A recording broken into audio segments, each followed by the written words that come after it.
If you're a man who struggles with sexual addiction, have you ever asked yourself, how did I get here?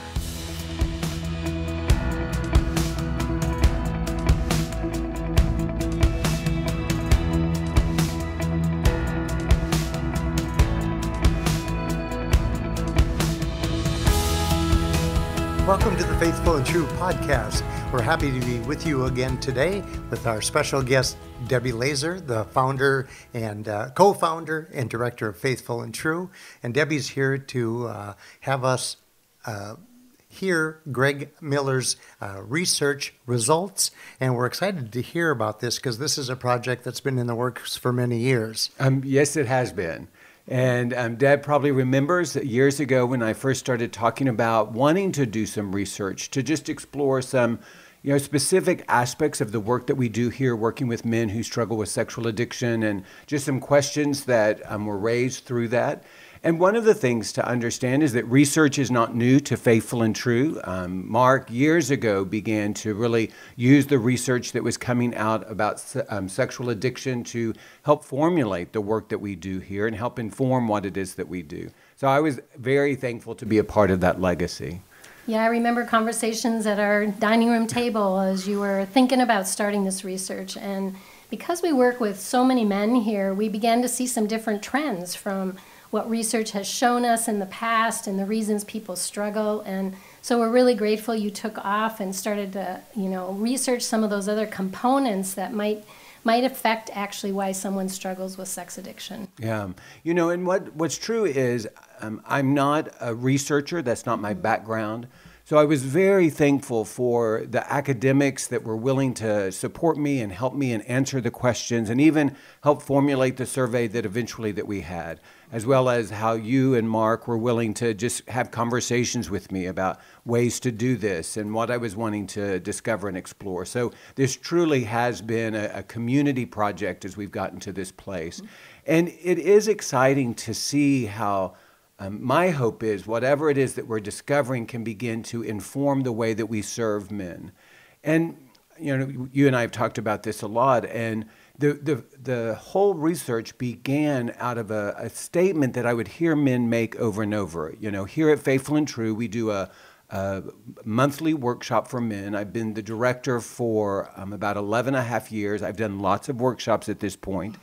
And one of the things, especially the younger men would say is, as we were talking about their story and their experiences and some of the things that led to possibly their addiction, many of the men would say something like, you know what, I don't know why I'm here because it wasn't that bad when I was growing up.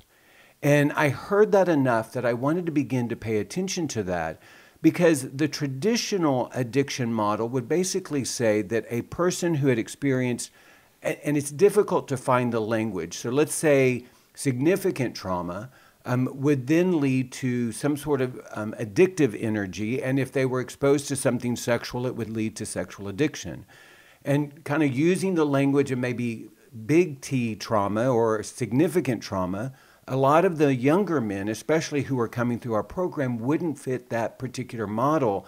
And so that began conversations between Mark and I and others around then what are some of the factors that brought a man here? Mm-hmm. And I know, Deb, that you were a part of conversations with Mark and others when the first research was coming up about what was driving the sexual addiction and kind of the role of trauma in that. Yes. Well, and, Mark went to inpatient treatment back in the 80s, in the late 80s. And it was then that Patrick Carnes, the founder of our field, I say our field, it's like we own it, of the field of sexual addiction, had done some significant research on abuse for those who were identifying themselves as a sexual addict. And what he found was that 83% of the population had actually been sexually abused in their lifetime, and 73% or so, I might be a little bit off right. on some percentages, were physically abused, and 91% or so had been emotionally abused. So when you put all that together, the indication was that these folks had really experienced a lot of abuse in their life, and it made sense when you started to look at also the sexual invasion or experimentation that they were exposed to, added to that trauma was a very indicative part of why they were struggling with this addiction. Over the years, though, as Mark and I began to work with this population on a full-time basis, and you joined us as well as others, we began to notice more of the influence of abandonment issues and neglect. And actually, I think some of that came out more so when we started writing our book about the 7 desires of the heart, which were more about emotional things that people were either receiving in their family systems and also their environment, or they weren't. And I think you began to also try to incorporate that into our workshops to take a look at what was missing in terms of the men who were coming here to look at their addictions. So that emotional aspect, I think, became a really huge component of that. And then you started noticing even more. Right. So. Well, and I remember Mark saying regularly that he felt like some of the strongest energy of the addiction had to do with abandonment. And so here we talk to the men about invasion and abandonment, and the way that we define it is invasion is when a boundary is crossed and something happens to you that shouldn't have happened to you as a child.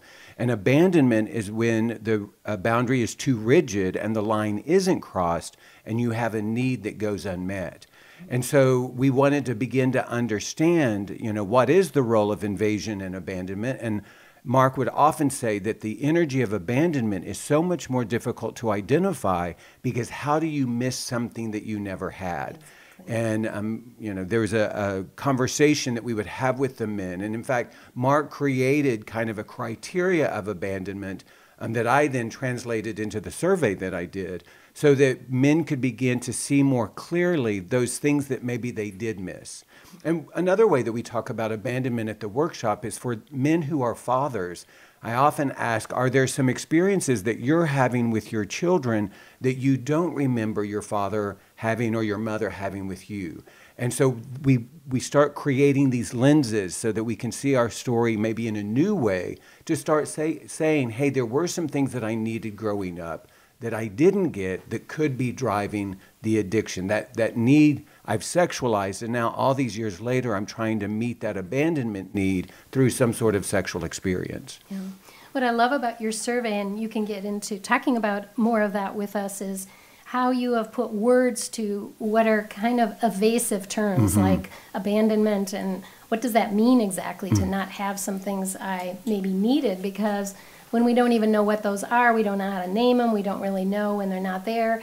I think what we know is that we don't feel good when they're not there, and it brings up emotions that are, perhaps lonely or scared or angry or whatever. But I love the fact that you've been able to put some real specific terms to these things that are basically hard to describe. Right. And a lot of times if you were to ask someone, did you feel abandoned? Many times they would say no, because maybe they didn't have an awareness of it, or maybe they're minimizing some of the things that they experience. So it's almost as if you do have to be able to ask a specific type of experience question so that somebody could say, and we did a graded scale, so anywhere from it never happened to it regularly happened, so that they could even identify maybe where they were on a continuum, which gives them more freedom to say, I do remember that happening some, or yes, that was a regular experience that I had. Maybe they would have never called it abandonment, but now we're putting it in the context of understanding of, that was something that was probably difficult and painful for you that maybe you weren't even aware of as you were experiencing it. What I'd like to put in here, when we send out the questionnaire that follows up the men's experience at the workshop, I'm always grateful for their comments because they're so honest. And the reviews that you personally get for your teaching style are just off the charts, because they say personal things like, Greg spoke directly to my heart, or Greg taught in a manner that opened my eyes to things I wasn't even remembering about my childhood. So suddenly they're reaching a new level of understanding their addiction, where they probably came here not thinking they had an addiction, and then you open the door to all of these possibilities of what they might have experienced. But the men are coming back to us and really marveling at what you help them to understand about their own story. Yeah, well, one of the principles that we teach is the more you remember, the more you remember. And so a lot of times, when you begin thinking about your own story, whether you're doing a survey or it's for your own personal reflection, it does take an intentional effort to begin to reflect so that you can begin to engage your story in a way that can be helpful and redemptive and hopefully at some point even transformative.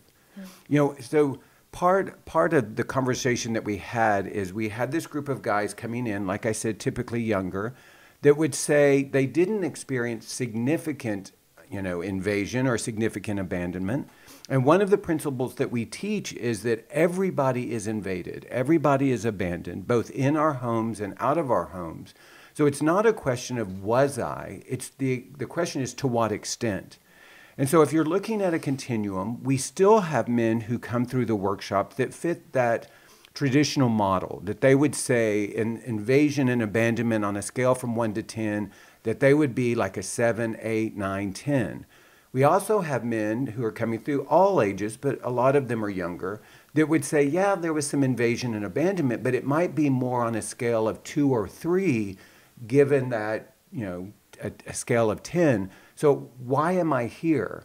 And that question of why am I here is what really began to generate the desire for research, because I began to see that there were some factors that were contributing to that.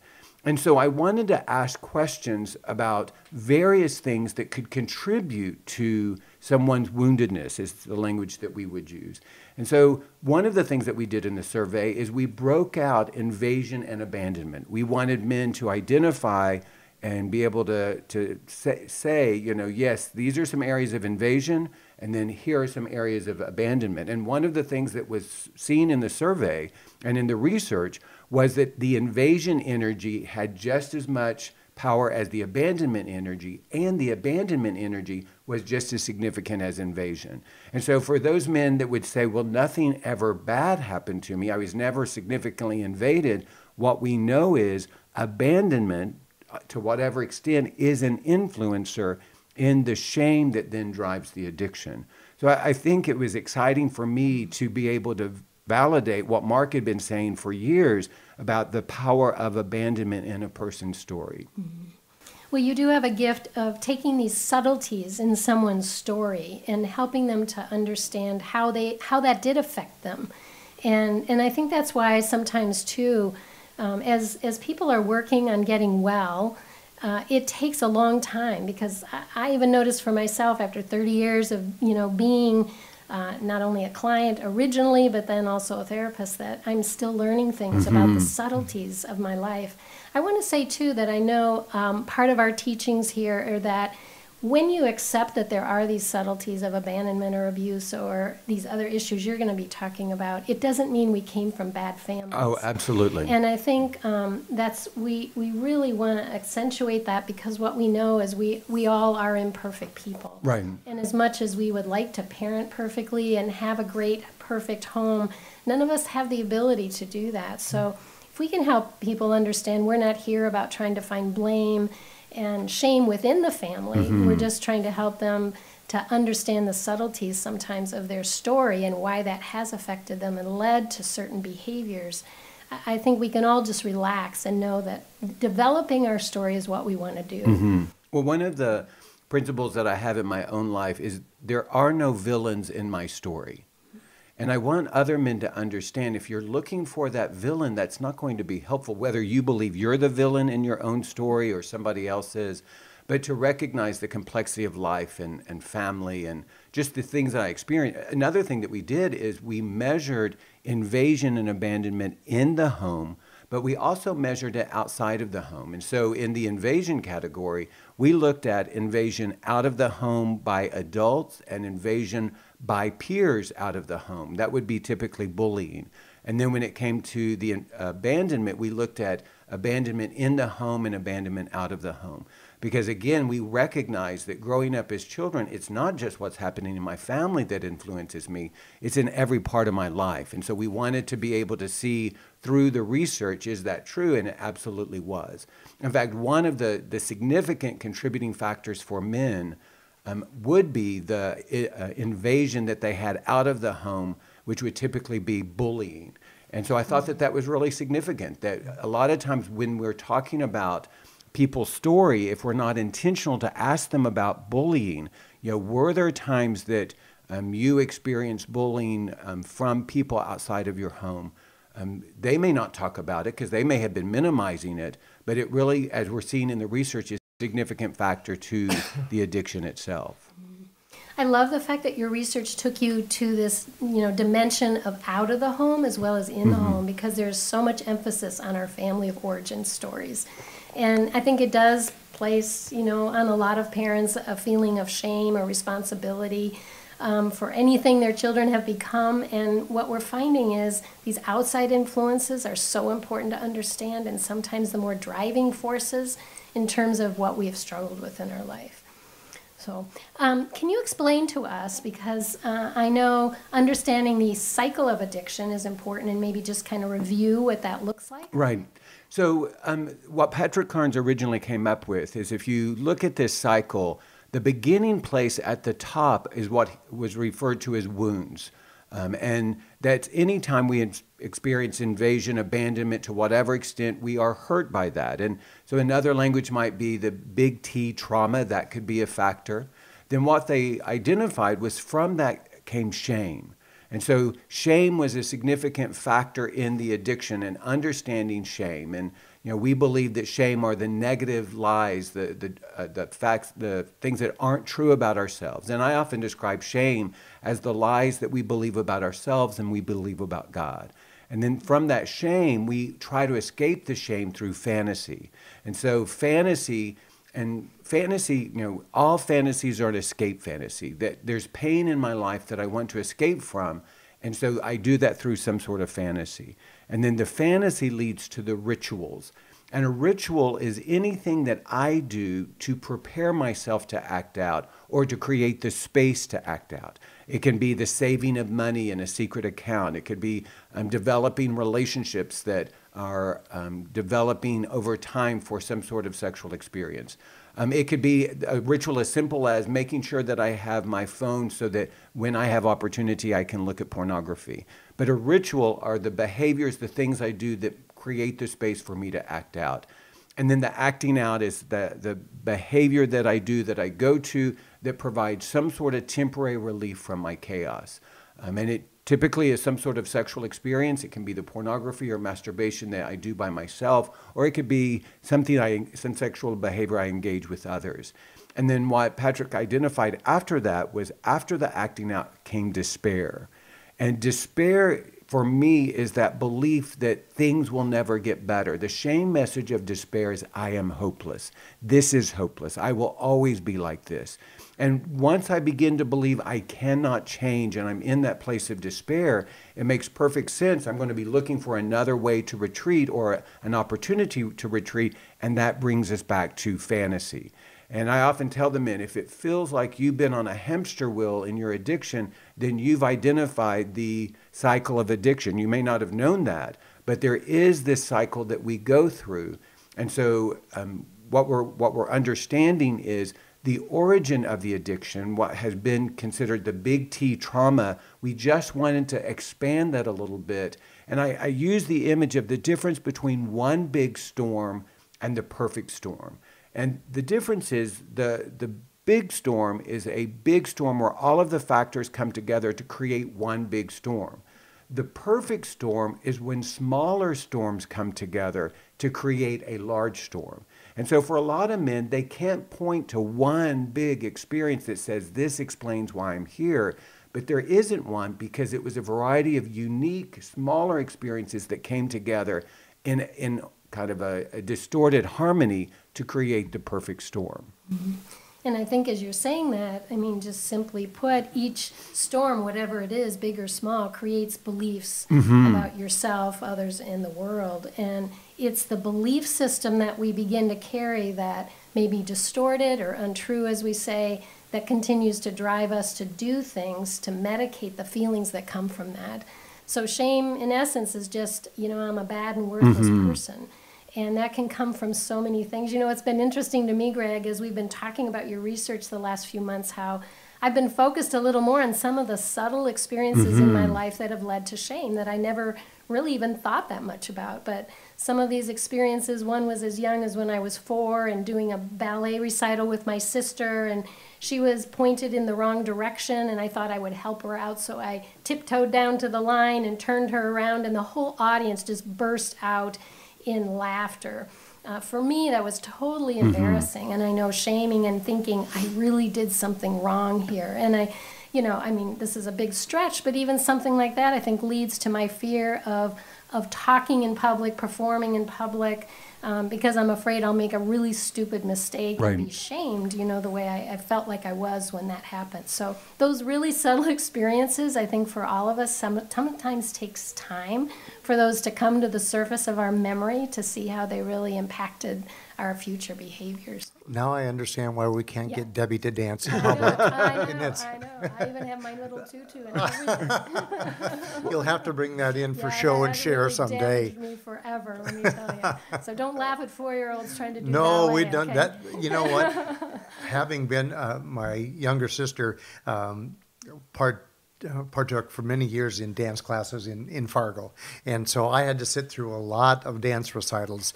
And to the audience, those are the most memorable moments. Like you turning your sister around, they're precious. I mean, it's just the opposite. It's not shameful. It was actually adorable. Yeah, but again, my perception. Right. Sure. And then How not we being experience able to- it. How we experience it, our perception, and then not talking about it. Right. So I took my perception of it and lived with that for years. Well, we've even talked about the fact, as we've done this research, one of the things that it came up was that the early experience creates shame. And then what happens is the shame supersedes the earlier experience in driving the addiction. And so it's almost as if for years, I've been telling men about healing their pain, which I think is still valid.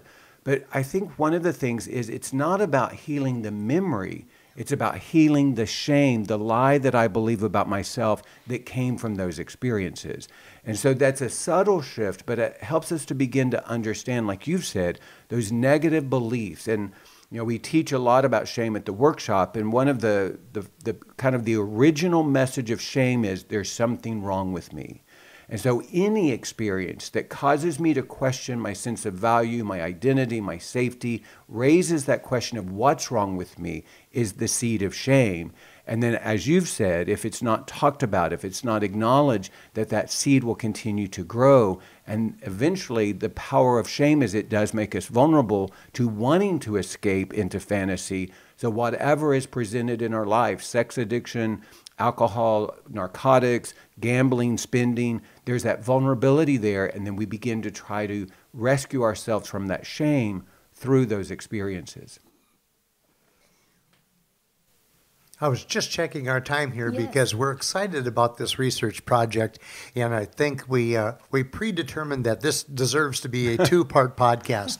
So as we start to wrap up podcast number 1 about your research, I always used to ask Mark, when Mark and I did the Men of Valor podcast, how would you like to wrap up today's first podcast, knowing that we're going to come back and present a second half of your research? Well, the first thing I want to encourage our listeners to come back, because the next time we're going to talk specifically about some of the things that we measured that we see are a contributor to shame. But the other thing that I would say is to recognize that there is hope, that as we begin to identify the various things that contribute to our shame that then contribute to the addiction, that there is a way to move forward, that it's not just being stuck in the past. And one of the things I regularly talk to men about is we don't deal with the past for blame. That if we're talking about the past just for blaming the past, then we end up getting stuck back there. But if we explore the past to understand, then that gives us the opportunity to move forward in freedom. And so there is so much hope, I believe, in what we are discovering, and our desire to incorporate these things into our conversations and our teaching here at Faithful and True. Well, hope and healing is what we're all about here at Faithful and True, and we're grateful for you and grateful for your research and grateful for Deb for joining us today on the podcast. We hope that today's podcast has been beneficial to you and that you'll come back and join us for part 2 of Greg's research. And in the meantime, we hope that this coming week will be a week for you that's filled with many blessings and great vision.